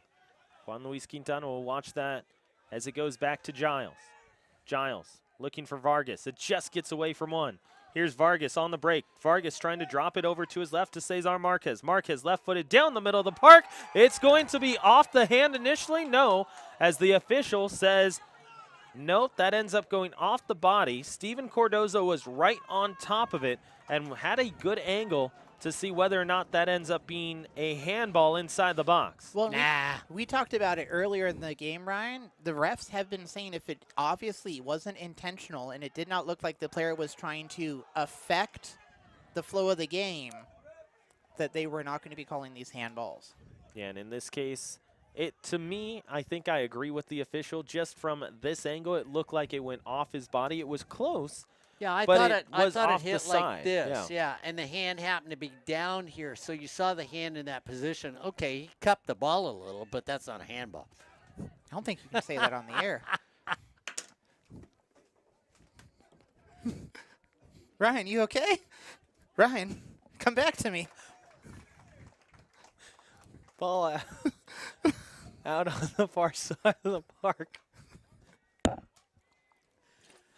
As Cypress is going to go on the attack. Sometimes there's advantage being alone, like me and Cypress, being the only guy in the air. You just have to start myself. 33 minutes left in the first 90 of play. Chargers trying to take the attack. Here's Morales. He's got the deflection, takes it away. Now Fullerton is off to the races. They've got Vargas. He's been the catalyst, moving the offense up the park. Now he'll scoop it over towards the left side where Giles will give chase. Keeps it in for just a moment, but he didn't realize that that ball was just kind of skittering directly behind him. Won't matter as Fullerton will take it back. Goes all the way down towards Kenny. Kenny has a chance off his head, and he sends it over top of the frame. All he wanted to do there was just poke it up into the air because it was going to find the top corner and just put a shade too much on it. Big question is, how do you lose Hayden Kenny? That's what I don't understand. Hayden Kenny snuck down inside a defender and nobody picked him up. He was wearing his sneaking suit, Mark. Right side, here's Ariola. Move towards more of a midfield position as that is sent off to the left and intercepted by the Chargers. Mark, a lot of countering here by the Chargers as Morales is going to get away from two, make it three. He gets shoved to the floor by Ariola, who will get a little bit of a talking to by Cardozo. And he says, hey, you know what? Physicality is okay. That's just a shade too much. Let's settle it down. Here's Morales, 1-2 with Troya. Ends up working out for Cypress as the Chargers are able to get it inside the box, still possessing it. Troya moving to his right against Vargas, and that one is deflected off of Vargas, and it will go out. Note, they're going to say that it goes off of Troya, and it will stay as a goal kick to the Hornets. 14 minutes gone in the second half as Fullerton and Cypress try and find that first marker. I was going to say, they're both desperately trying to find the back of the net. They've had their chances. It's just a matter of who's going to be able to be the first one to capitalize on those said chances. We're Hornets, Ryan. You said B.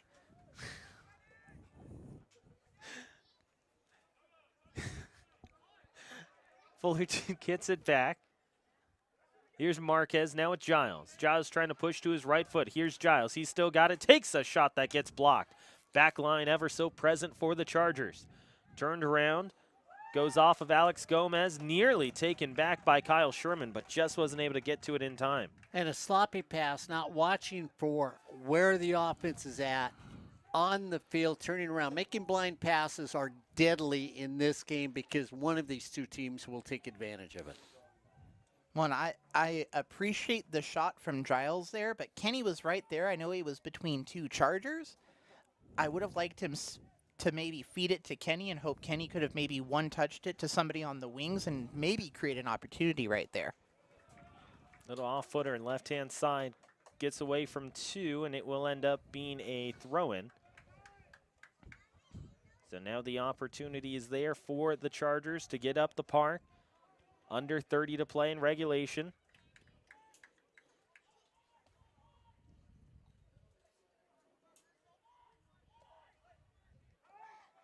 Chance for Morales.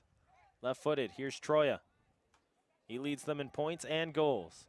Right back to Morales. Morales going over to his left foot. A shot is there, and Ryan Marino Rojas is up to the task. That's now 4 shot on goals in this second half for the Cypress Chargers. Marino Rojas has been on his line well here in the second 45 of play. Both teams came out of into the second half and decided they wanted to play at a different tempo than they did the first half. Kenny gets that one taken away by Yeager. Yeager's going to send it out near the crowd, and it will be a deep toss in for Fullerton. They've got the right guy there, as it is Nathan Giles. So you watch Cypress on the defense, and what they do is they will double up. Somebody will take the man with the ball who looks like he's a free runner. They will step and play him with a trailer underneath so that if he beats the free runner, he can end up with a Cypress player trailing and picking up the ball. Well, and Ryan, from that throw-in, it looked like Hayden Kenny almost had the Misael Gonzalez treatment from last year. It looked like he was in double or triple coverage. Kenny backing up. Zamaripa able to backpedal and get that one. No, and it's exactly right, Joe. And it goes back to what Mark was saying on that last opportunity where Giles tossed it in and Cypress back line lost Hayden Kenny. All of a sudden, you saw 3 different guys all take a quick look on where he was going to be and immediately go and find and mark him. Down for Giles. Jack Yeager going one-on-one against him. Loses it for a moment. Now it's Cesar Marquez. Marquez trying to push. He ends up getting tossed to the floor, but it is a good tackle there as that one's taken back by the Hornets. Here's Marquez. Now for Kenny. Back to Vargas. Vargas to his right foot, wants to move it to his left, now checks it down. Here's Giles, gets to the end line and watches it go right past for a goal kick. Little too many beams on that one. You know what I like about that play is that the referee allowed both teams to be extremely physical, Ryan and Joe. There was the push, what looked like a grab and somebody being thrown off, and then there was a push. The referee didn't look at either team and he said play on to both teams. So you've got to like a referee that does that, yeah, maybe it's a call that did get away, but if the second call gets away, hey, they even out. So I'm going to look at you and say play on. Well, it's like conversation we had last week. Yeah, well, and it's kind of the rule that my mom almost ran the house of. You know, if you can dish it out, you better be able to take it as well. And that could have been what the ref was thinking there. Hey, you did it to them and they did it to you, so don't cry to me for a foul because I gave it to you and I'm not going to give it to them. So we're not talking about beans again now where you got it dished out, so, right? Giancarlo Vega trying to catch up to it. Here's a chance for Marquez. He shoots, and this one goes off the hand, I believe, of Zamaripa. No, it's goal kick. He never touched it. The far official had it as a corner. The central official in Cardozo said that it was, in fact, a goal kick like you're talking about, Mark.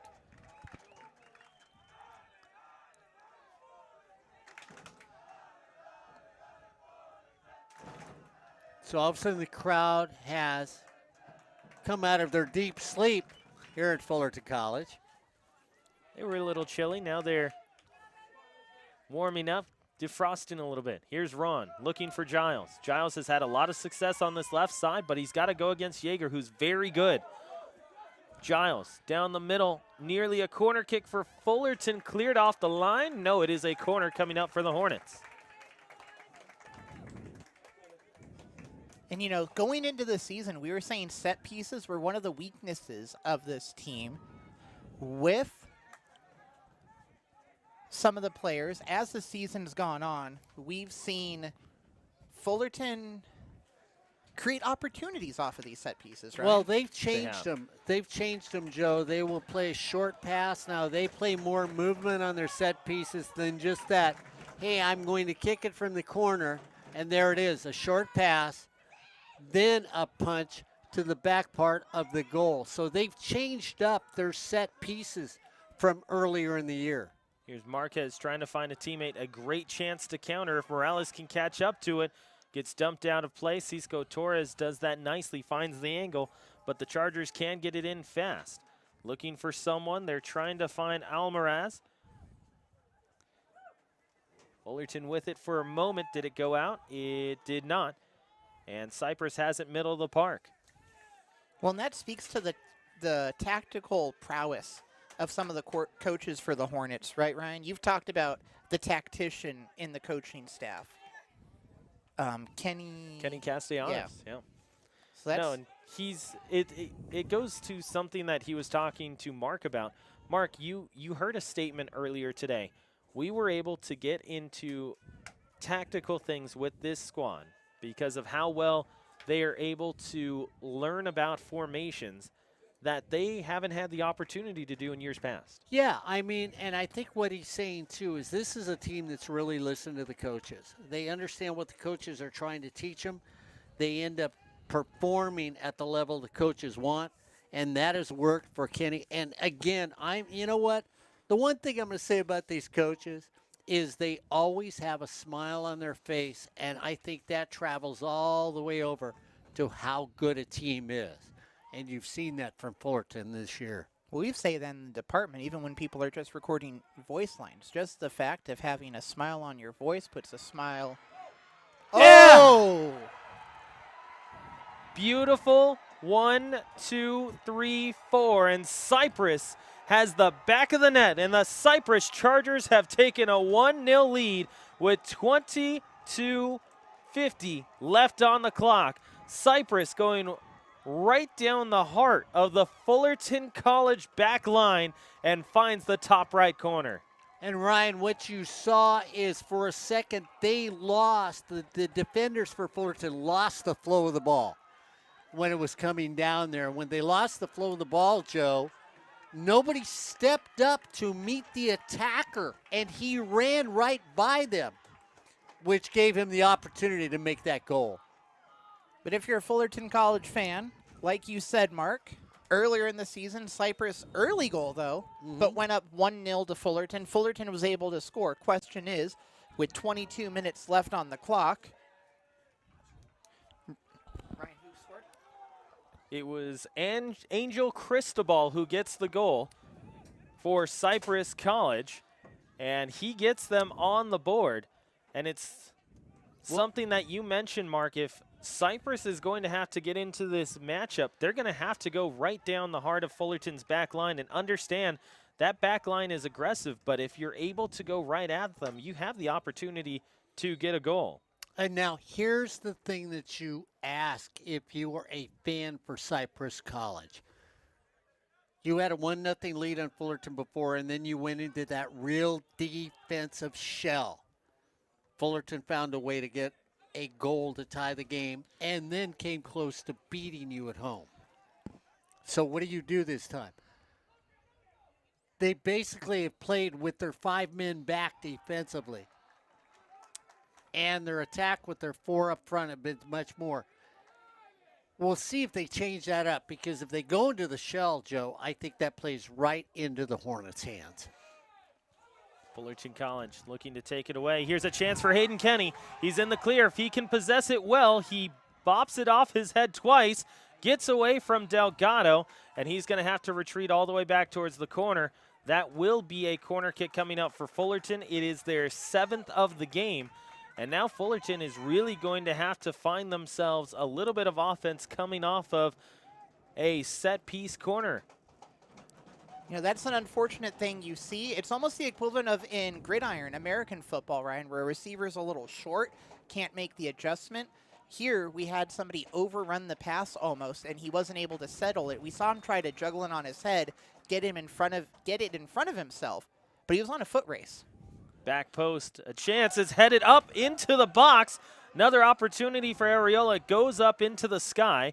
Fullerton is still onside. Here's Delgado, crosses it way too far, and Areola cannot keep it in. And a goal kick coming up. So the chances have been there for Fullerton. And Hayden Kenny joined by Delgado, each trying to get things going for this Hornet squad, and they've got less than 20 minutes to get something going. Jair Vargas has had a lot of success here in the second half, controlling things offensively and really allowing Fullerton to have more space with Kenny and Giles on the left side of the park. No foul call coming, as that will be a toss in on the far sideline. Cypress fans to the far sideline, quite happy at the moment, very enthusiastic after that goal, and that's what you love to see, Mark. As you have said, they are one of the more boisterous fan bases throughout Southern California, and they got the opportunity to really celebrate there. Yeah, and they do, and it's if the Chargers can hold on to this and continue with the attack they've had. I think really that is you need to take the chance here, and instead of dropping your 6 or 7 back, because you know how good Fullerton is, you need to go out and be the offensive team. Well, and I think after this goal, we're seeing Fullerton not let up on the gas. This hasn't affected their gameplay. They're still intent to try to score the goal, but we saw them starting to rally before Cypress was able to counter, and like you said, Ryan, 1 to 2, 2 to 3, 3 to 4, back of the net. Well, watch on the defense now next time Fullerton gets the ball, because Cisco Torres last time there, Ryan, was the only one left back from the midfield line on their defensive side. Everybody else was up and attacking. We'll see if they continue to do that with basically 18 minutes to go in this game. We have seen closer games with Fullerton. Penalty kick brought Fullerton down 1-0. Another penalty evened it, and then Fullerton scored the deciding goal in extra minutes. Hayden Kenny nearly able to get that back. Cypress able to take it. Moving up the park, they try and find Troya. Troya not offside. Evan Yole is there to shut it down. No, and it's exactly right. I believe it was 2 weeks ago for Fullerton where they do end up finding that goal against by IVC. They get a penalty kick going in their favor to tie it up, and then Andrew Ariola was able to win it in the late stages of that one, and it allowed for Fullerton to get a win. As Kyle Sherman is going to take a seat, Cesar Marquez watching on from the sideline. And again, under 17 minutes left to play in this one. Fullerton has to get themselves on the board if they want to at least get a draw. If you're a Cypress fan watching this, we welcome you to Hal Scherbeck Field, and you are in a good position at the moment. Working against Fullerton College, you just got a goal, 23 minutes left, as Hayden Kenny goes off his back heel, and he will see this one skied all the way back. The goal ended up being scored by Angel Cristobal, and the assist, I believe, goes to Isaac Morales. Left side, it's a foot race. Palacios trying to catch up to it, trying to get himself a chance at it. That is a goal kick. And Palacios just entered the game, so you've got to like the fact that they're making the substitutions. He just came onto the field and is out there now for your Fullerton College Hornets. I like the way he plays. And, of course, we have a player down on the tartan track. Yeah, he was trying to kind of body block Palacios to keep him from getting position, and Palacios returned that physicality in favor. Unfortunately, the field butts right up to that track, so when he takes a tumble, he hits some of that hard rubber track. You know what, we've got a little break here. I gave you the first 14. Taft is at 15 in the state of California. Tied at 16 is San Joaquin Delta. Pasadena, playing well this year, is 18. Cuyamaca at 19. Miracosta at 20. And then De Anza, Las Positas, LA Mission, Saddleback, Fresno City, Clovis, Butte, San Francisco are some of the other teams that are considered to be in the top 25. Ariola drops it down. Here's Troya. Taken away. Fullerton takes possession. Here's Vargas, but that one is kicked away from him by Show. You know, Daniel Show, Mark, to me, has had a really good match. Yeah, he's played well tonight, hasn't he? I mean, he's been outstanding on both ends and has been there when the ball is loose. Kicked out. Brian Marino Rojas has that go off the side of his boot.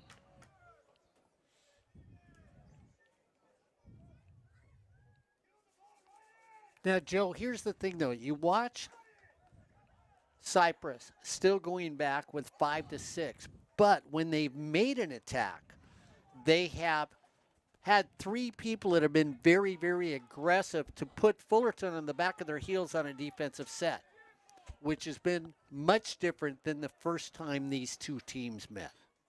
Well, and when you've got that kind of speed, it makes sense to do that. If you have that surprise speed, send those extra bodies downfield, and like you said, it catches your opponent on their heels because they're probably not expecting it.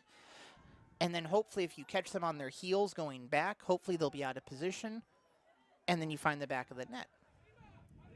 Palacios into the air. Here's Kenny. He's going to end up getting called for a foul. The box out is there, but it's just a little extra hip check that forces that to end up going Cypress' way. And, Ryan, when you look at it, I mean, even when they walked out, now it's going to look like they're resetting with 3 defenders. But you watch the midfielders drop back so quickly that it's basically 5 defenders that drop back on any offensive attack by the Fullerton College Hornets. In doing so, those free runners aren't happening tonight for the Hornets yet in this match. Well, and another thing I think we're seeing, Mark, is like you said, Hayden Kenny was able to sneak back there once, but most times, like right now, Hayden Kenny is in a triangle of 3 Chargers. It looks like they're giving him the Misael Gonzalez treatment from last season with double and or triple teaming him, trying to isolate him so he can't do what Greg Aviles likes him to do and service that ball to the awaiting feet of his fellow players. Well, I'd put a little crazy glue on him and just attach myself to him. So every place he went, he'd have to drag me along. Lots of slide tackles on that far side. Ends up as a foul against Cypress, which gives Fullerton the ball, but there is another Charger down on the far side of the park. Unfortunate turn of events, but gladly, Spark would say, some of the best athletic trainers are here at Fullerton College. Well, yeah, you have Lorena who's down there, and of course, when we talk about Lorena, I mean, you know, the respect she has for us out here at the booth. I can't even say that with a straight face. Lorena, I know you love us, you know. Cisco Torres finds Kenny. Kenny drops it down to his left foot. Kenny still trying to turn.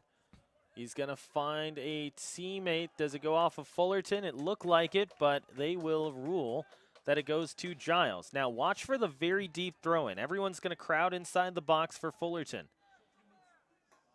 Left-hand side, excuse me, that's not Giles. That is Garcia, and that's up into the air. Cleared away. Kevin Castro out there for the Hornets. Watching on. Kenny onside. Gets that one taken for a second. It will get cleared. Cypress doing an excellent job of keeping that ball away from him.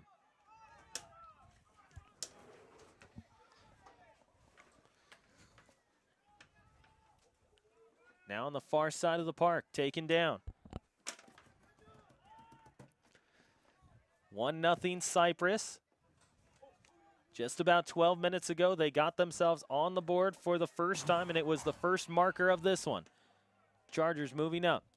Little poker. Left side. They find Troya.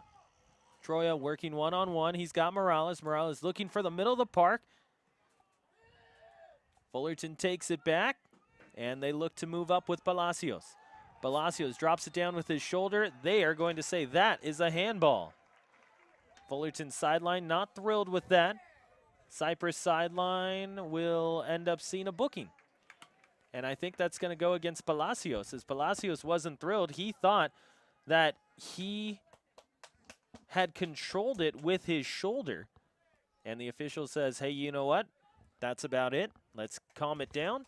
And the booking goes and allows for Fullerton College to scoot back. Free kick coming up. Here's Martinez. Backspun floater will find its way over towards Cristobal.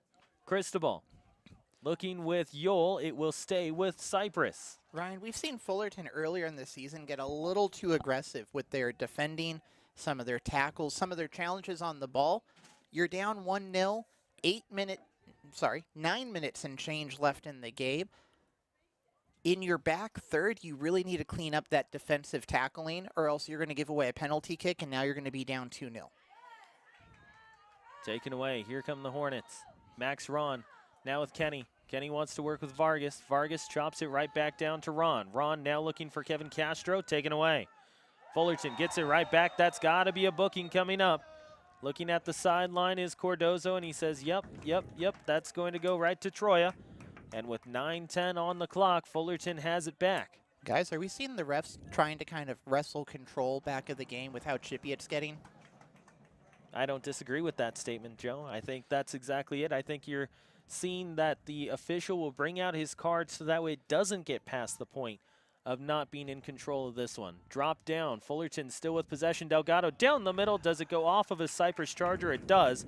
It's a corner kick for Fullerton. This will be their 8th of the match. The unofficial official stats, by the way. So I'm going to say there's about 5 minutes of stoppage time in this game. So I'm going to say we're going to have about at least 13 more minutes of play. 8.5 showing on the clock in regulation. And as we mentioned, here at Hal Scherbeck Field, the clock stops at 2. Then afterwards, we wait for the signals from the officials. Substitutions for Fullerton. Are they going to go wholesale change or just one at a time? Hayden Kenny comes off for Fullerton College. They will bring off Hayden Kenny along with Pedro Delgado and Josias Palacios. And a very more open style comes on the park for Fullerton as the corner kick is there for the Hornets, but taking a stride too quick there on the far side of the park was Max Ron. So Cesar Marquez will also enter for Fullerton, and Kevin Castro takes a seat. Well, I think all of us up here are kind of Hayden Kenny fans for what he's been able to do on the field, but when you're getting double or triple teamed. Here's Yoel down the middle. That will end up being a foul against Fullerton. So Fullerton's sideline was asking for a handball, but the foul takes place before the handball takes place, so it ends up going the way of Cypress. When you've got Hayden Kenny being double and triple teamed the whole first, or let's say the 38-ish minutes of the second half, you kind of just have to take him off so that way you can create some opportunities, hopefully. Yeah, it should open things up a lot more and give more opportunity for the offense of Fullerton College to do what they need to. And as we mentioned earlier, with this lineup, it relies a lot on spacing. It's all about how you can space the opponent's back line. Fullerton with it back. They've got Max Ron. Ron at the top of the box. He's trying to move to his right foot, gets it back. Little 1-2-3, doesn't connect on the third. Cisco Torres off his left foot. Cisco looking for a teammate. Cristobal takes it away. Nice takeaway there by Cristobal, and he's going to move up the park on the right side. Here's Ariola. He gets it all the way back, and Ryan Marino Rojas is there. And this is what you like about Cristobal, because they bring up 3 players. Ryan, they keep everybody back on defense, but they force Fullerton to play with the ball and not have that quick setup, which Fullerton likes to do. Quick throw-in. Check down. Goes over to Gomez. Gomez, the second leading scorer for this Fullerton squad. Right back to Cesar Marquez, returning guy who got a lot of time last year. Jair Vargas. Vargas looking to his right, make that run, and it gets taken away. 5 minutes and 45 seconds left here in regulation. And like Mark mentioned, and I agree with him, there should be about 4 to 5 minutes of additional time added on once that clock stops. So what's Fullerton to do? They can't take it down the wings and send it in, or they can try. But then the middle gets choked up with a brick wall of human bodies. They try to take it down the middle, and Cypress having a defense that's 5, 6, 7 players deep. There's no lanes for passing. How does Fullerton make the adjustment? Well, I personally, I think what Fullerton needs to do is Fullerton now needs to attack from further out. As stupid as that sounds, quit rushing the net. Drive that long shot that we saw them do at the beginning of the season. Those 18-yard balls? Yeah, and then look for somebody to play that second shot, Joe. Pick up the trash, like Gordon Bombay says. Yes. I love the reference. Here's Cisco Torres. I know you've said it before, but nonetheless, I love the reference.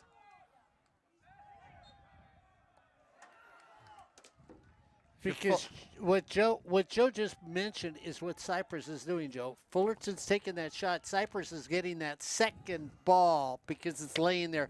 And then they're trying to go up as far as they can offensively. Hey, once you set up the roadblock, I'm going to take the side street. And in their case, the side street is kicking it deep and killing time off the clock. Yeah, and if you're Fullerton College, I don't think they're dwelling on the fact that they're 1-0, but I think it's certainly probably top of their mind. If you're Fullerton College, you got to be goldfish right now. You got to forget about that. You got to worry about what's going on right now and what you need to do. And what you need to do is find the back of the net in what we're saying is maybe 9 minutes, 4 minutes of official time, and what the booth is saying, the official, unofficial 5 minutes-ish of stoppage time. Here's Vargas. Vargas to his right, he finds Max Ron. Ron working against Show. Tries to find a teammate, that goes out. And Show comes over there, and basically what you watch now too, Joe, is defensively, they've got everybody back. So you come at me, I try and force you to go towards Ryan. When Ryan stops you, Caleb comes up from behind. He blocks you up. So it's a great trap defense right now by Cypress College. And Cypress has speed. If Fullerton were to try to do the pass-around game, to try to pull someone out of position, what we've seen when Fullerton has done that is you see a Cypress player just running down whoever is passing and creating pressure, so Fullerton doesn't really have the time to get the ball, go, who's open. They have to do one-touchers, or else there's a guy basically in their face. Cisco Torres is there. And that high pressure that you're mentioning, Joe, has been extremely effective. And it's a lot to do with that counter that Cypress has worked on as well in this one. High floater stays in the box for a second. Cypress able to get it. They poke it away from Areola. Nice job there by Morales to get away from traffic. And the counter continues. Side spun away from Alex Gomez. Gomez watching on. Here's a shot off the side of the net. For a second, Mark, it almost looked like that had snuck through because Ryan Marino Rojas' reaction to it looked like he thought that it had snuck by him. Yeah, when it was ripped, I thought all of a sudden they're up 2-0. Check down. Martinez is there, one of the captains for this Cypress squad. Areola has that one go too far off his foot. Clock is counting down, now under 2 minutes. That's going to be a foul against Fullerton. And will it be a clear path yellow? And it looks like that is exactly what it is. And Cristobal is the one who hits the deck. He's the, if it stays the same way, the game-winning goal scorer. And what you like, Joe, is he lays there and he lays there and he lays there. If he pops back up, they're going to drop the ball down very quickly and they're going to start play all over again. He lays there, tick, tick, tick, tick. The clock is going. No stoppage time is added to that because he wasn't really injured. 2 minutes plays back onto the clock, and with about 45 seconds left until the end of the first 45, we're close to additional time. See, I felt sympathetic for a minute there, Mark, but then when you explained it, because I thought he was trying to do a push-up, and I struggle with those too. Cypress on the inside. Morales nearly catches up to it. Fullerton trying to counter. Look at this pressure here by Jack Yeager. Excellent job to get up to that. Slows things down for the Hornets. Max Ron getting caught from behind. He does exactly that, and it gets cleared away. And I agree with Max Ron right there. If you're going to call it on the Fullerton's 30, why don't you call it at the Cypress 40? Because Max Ron pushed off of him with his free hand and then went down. So it's that thing that I'm going to make it look like you're shoving me, but in fact, I'm shoving off of you, and then I'm going to take a dive and hope I get a call. Hayden Kenny checking back in for, was that Kyle? That's Max Ron. Max Ron. And for Max, as much as he is one of the leaders on this team, a captain for this squad, I don't think he had his best night here tonight that we've seen him have in the past. But I think a lot of credit for that goes to Cypress and how well they've done with that high pressure. Yeah, if you're not able to, I mean, we've said Fullerton's a fast team and a counter-attacking team, but if you keep the pressure on, like Cypress has done in the second half, you keep that tempo high, Fullerton doesn't have time to kind of make those minute adjustments that they might need to try to create that counterattack. Areola loses it for the third time down the park in the near sideline. Cisco Torres, little push from behind there, nothing doing. As this will go over to Yole. Yole has to find Vargas. Vargas decides to pick up speed on his way up the park with Hayden Kenny. Now finds a little turn off to his left. Just tries to get it over to Juan Luis Quintana, and it's a shade behind him. Quick counter. Fullerton's back line is caught. Back just a moment. Here's Morales. No Troya out there. Morales in, out, left-footed shot. That goes right into the waiting arms of Ryan Moreno Rojas. And then when you look at that, there's 7 back on defense for Cypress. So any attack that the Hornets make, they are outmanned unless they bring everybody up. Into the air for Sherman. There's a foul going against Cypress this time. Yeah, you can't crawl over the top of somebody's back. Cypress Charger hits the deck after that one goes out. Unless, like in Joe's case, you're fighting for the covers.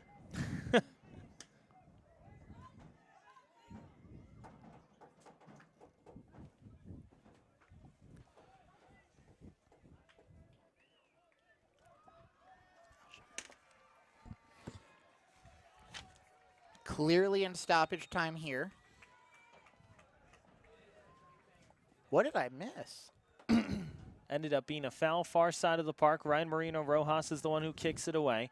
Areola up into the sky. He'll watch this one go down away from 2. Fullerton still with possession. Here's Areola. He's got it back. Now Marquez, floater down the middle, almost gets to a teammate. Hayden Kenny trying to catch up to it. He's in a one-on-one battle with Morales, and Morales is able to clear it away. Excellent work there by Isaac Morales. And Ryan, that starts with a clear header that clears the ball out and drops on Morales' foot and gets it out there. Cypress fans feeling like this is almost over. Yeah, Cypress side's coming alive in these extra minutes as Fullerton is inside. Here's Luis Quintana, and Juan Luis Quintana sends this one just past the left post. That one gets dropped to his ankle. Mark, I don't think he realized he had an extra split second to be able to settle that one down. Yeah, and he had a hole open that if all of a sudden, like you said, Ryan, if he takes his time, we're probably tied at 1. One more possession for either squad, I believe, as this one is taken away by Cisco Torres, and it will land with the Hornets. Jair Vargas. Fullerton has one more possession and opportunity. Areola off his right foot. He's already got a game winner. Marquez dummies this one over towards his right foot, which is where he would prefer it to be. Now he's going to scoot towards the middle. He gets checked there by Yeager. A shot! Oh! He will score! What a play! That went off the top of the woodwork and into the goal, didn't it, Ryan? It did indeed, off the crossbar, and what a screamer. A yellow card. 2 of them have been awarded to Cypress College. One is going to go against Angel Cristobal. The other goes against goalkeeper Daniel Zamaripa, and a absolute crack on net. Fullerton ties it up. I think Cristobal is actually arguing that it hit the top and did not go over the line, is what he's arguing. It didn't go in, it came down. It came down straight down. And he's claiming it never crossed the line, is what his argument is. We'll have to see if that is exactly the case, and if it is so, that is an interesting call to have to make. Now, we don't necessarily have replay, but we do have our phones. And we do have our broadcast. We do indeed. So once again, Fullerton College making us worry. That is, in fact, a goal. Did it so hit the back as of the we net? take a look at it, great job by our switcher over down the right side, Caleb Ramos. As you'll see it in just a moment, it hits the back of the net right there. So that is a goal, a game tire for Fullerton. The yellow card has come out once again, and it has been awarded to the far side to Cypress.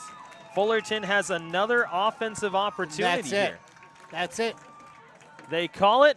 90 minutes gone. Both of these two sides end up with 1 goal to their credit. Cypress side not thrilled with it, but Mark, once again, Cypress comes to Fullerton College and is able to force at minimum a no decision. Yeah, but here, if you're Cypress, a major disappointment, Joe. I mean, you had this thing won. You came out in the second half. You got aggressive. You went back to the defensive side. And Ryan Osborne, Joe, I'm going to say to you two guys, if it's not for an incredible shot, this is a 1-0 game in favor of Cypress because they laid it all out there, and they came up 30 seconds short. Yeah, like Ryan said, 2 weeks ago, Fullerton College scored the game winner in extra minutes, and the Hornets once again made us worry, trying to get Ryan and I to grow some gray hairs and look a little bit more like Mark as they waited into almost the last minute of the game, last seconds of the game, before they score that equalizing goal. So Fullerton College ends up getting a win, and a classy move here by Cypress. A win? The players come, excuse me, a tie, a draw. I take that back. Wow. Wow. Look, I Homer. was energized by that shot. I want to go and give credit real quick, Mark, to the counter here by Cypress. The counterattack in that high pressure was brilliant all night, to put it plainly.